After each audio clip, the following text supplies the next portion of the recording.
तो प्रणाम भक्तों, आपका एक बार फिर से स्वागत है मेरे इस चैनल विभा आनंद ब्लॉग में। दोस्तों, आज हम आपको अपने वीडियो में बताने वाले हैं कि नवरात्रि के पहले दिन की पूजा विधि हम कैसे संपन्न करें। तो सबसे पहले हम आपको बता दें कि नवरात्रि का जो शुभ मुहूर्त है पहले दिन के लिए वह ब्रह्म मुहूर्त है, सुबह 4 बजे से सुबह 6 बजे तक। और जो अभिजीत मुहूर्त है वो दोपहर को 11:30 बजे से लेके 12:30 बजे तक है। घट स्थापना यानी कि जिसे कलश स्थापना कहते हैं, इसका महत्व बहुत ही अच्छे तरीके से मुहूर्त और पंचांग देखकर तय किया जाता है। अब हम आपको बता दें कि इसमें पूजा सामग्री कौन कौन सी लगती है।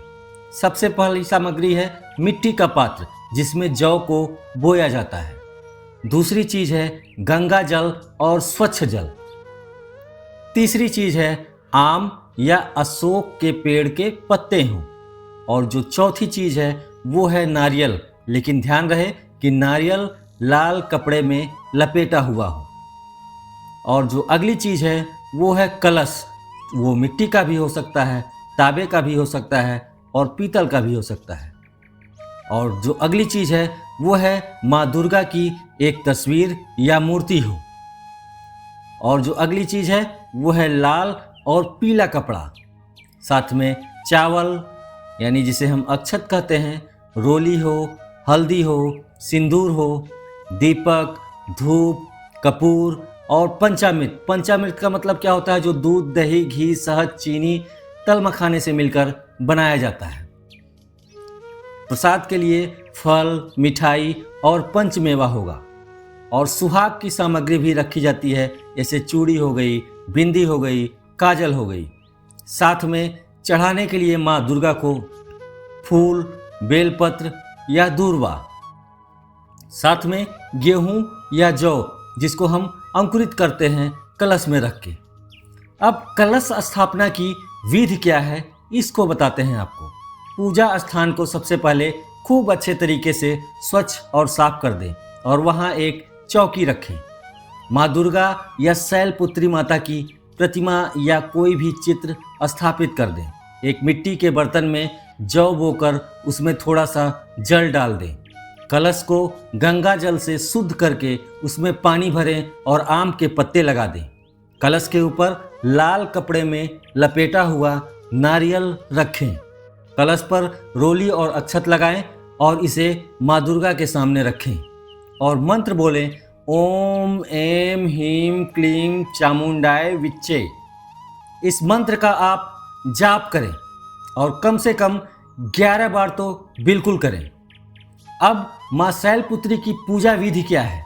सबसे पहले माँ को जल से स्नान कराएं और पंचामृत से अभिषेक करें। माँ को लाल रंग का वस्त्र अर्पित करें, वो चुनरी भी हो सकती है। माँ को सिंदूर, हल्दी, चंदन, फूल और सुहाग सामग्री चढ़ाएं। धूप दीप जलाकर माँ की आरती को करें। माँ को फल, मिठाई और पंचामृत का भोग अर्पित करें और शैलपुत्री माता के मंत्र का जाप करें। प्रथम दिन चूंकि माता शैलपुत्री का दिन होता है, इसलिए उस दिन आपको केवल शैलपुत्री माता जी के मंत्र का जाप करना है। बाकी और दिन आप जिन जिन माता का दिन है उन माता के मंत्रों का जाप कर सकते हैं। तो प्रथम दिन हमें जाप करना है माता शैलपुत्री माता के लिए। वो कौन सा मंत्र है? वो मंत्र है ओम देवी शैलपुत्रै नमः। और इसका जाप आप 108 बार से कम बिल्कुल ना करें। और जो आरती करनी है, आरती अकेले ना करें, परिवार वाले स्नान ध्यान करके आपके साथ खड़े हों। जय अम्बे गौरी मैया जो आरती होती है उस आरती को करें। बाद में आरती समाप्त होने के बाद प्रसाद वितरण करें और व्रत का संकल्प लें। नवरात्रि के पहले दिन की जो व्रत कथा होती है, अगर संभव है तो उस कथा को अपने परिवार वालों के साथ सुनाएं। और वो कथा क्या है? पुराणों के अनुसार माँ शैलपुत्री पूर्व जन्म में राजा दक्ष की पुत्री सती थी। इनका विवाह भगवान शिव से हुआ था।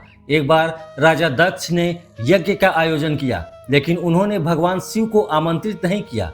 जब माता सती को इस बात का पता चला तो वो बिना निमंत्रण के ही अपने पिता के यज्ञ में चली गई। वहां जाकर उन्होंने देखा कि उनके पिता भगवान शिव का अपमान कर रहे हैं। इस अपमान को सहन न कर पाने के कारण माता सती ने योगाग्नि द्वारा स्वयं को भस्म कर लिया। इस घटना के बाद भगवान शिव बहुत क्रोधित हो गए और उन्होंने वीरभद्र को भेजकर दक्ष यज्ञ का विध्वंस कर दिया। सती के आत्मदाह के बाद वे अपने अगले जन्म में हिमालय राज पर्वतराज के घर जन्मी और शैलपुत्री के रूप में प्रसिद्ध हुई। इस जन्म में भी उन्होंने कठिन तपस्या करके पुनः भगवान शिव को प्राप्त किया। मां शैलपुत्री की पूजा करने से मानसिक शांति, इच्छा शक्ति की दृढ़ता और आध्यात्मिक उन्नति होती है। नवरात्रि के जो व्रत के नियम हैं वो क्या हैं? हमें नवरात्रि में सात्विक आहार लेना चाहिए, यानी अनाज, लहसुन, प्याज और तामसिक भोजन से बचना चाहिए। दिन में एक बार आप फलाहार कर सकते हैं। वो साबूदाना भी हो सकता है, कोई फल भी हो सकता है, दूध भी हो सकता है, तल मखाने भी हो सकते हैं। पूरे दिन मन और वाणी की शुद्धता को बनाए रखिए। माँ दुर्गा के मंत्रों का जाप करिए और कथा का पाठ जरूर करिए। अष्टमी या नवमी को आप कन्या पूजन जरूर करिए और ऐसा करने पे जो हमें लाभ प्राप्त होगा वो बहुत ही बड़े लाभ होते हैं। पहली चीज, मानसिक शांति और आत्मविश्वास हमारे शरीर का बढ़ जाता है। हमारे घर में सुख, समृद्धि और शांति बनी रहती है। शत्रुओं और नकारात्मक ऊर्जा से रक्षा होती है। मनोकामनाओं की पूर्ति होती है। माँ शैलपुत्री की एक स्तुति मंत्र है जो मैं आपको बताना चाहता हूँ। वो है वंदे वांछित तलाभाय चंद्रार्थकृत शेखराम वृषारूढ़ाम शूलधराम शैलपुत्री यशस्विनी। विशेष ध्यान आपको ये देना है, यदि संभव हो तो दुर्गा सप्तशती का पाठ जरूर करें। नवरात्रि के पहले दिन कलश स्थापना के साथ अखंड ज्योति जलाना शुभ होता है। वो ज्योति जब तक आप हवन नहीं कर लेते 9वें दिन, तब तक ज्योति को जलने देना चाहिए, वो बुझना नहीं चाहिए। देवी माँ की पूजा के समय लाल और पीले वस्त्र ही पहन के आप उनकी आराधना करें, उनकी पूजा करें। ओम दुम दुर्गाय नमः का अधिक से अधिक जाप करें और माँ दुर्गा की कृपा प्राप्त करें। तो आशा है आपको मेरे द्वारा बताई गई ये विधि बहुत ही प्रभावी लगी होगी और आप इस विधि को करके माँ दुर्गा को 9 रूपों को प्रसन्न कर पाएंगे। मिलते हैं अपने अगले वीडियो में किसी और एक नए रोमांचक वीडियो के साथ। तब तक के लिए आपसे विदा चाहूँगा। आप सबको ढेर सारा प्यार, ढेर सारा प्रणाम। माँ दुर्गा आप सभी का कल्याण करें।